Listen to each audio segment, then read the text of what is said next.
kjósendur hafa talið sér verið að kjósa borgarlínu út af borðinu, það hafa boðið sér fram hér flokkar og boðað breytingar,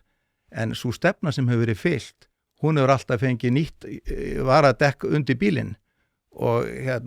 hvort sem það hefur verið Viðreisn sem bættist við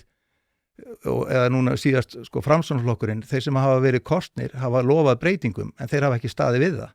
og það er kannski aðsnallt að segja og lestin hefur brunað áfram því það er engin lest og það er mikið svona orðræðinni, mikla blekkingar því það er talað þú talar dísil strætó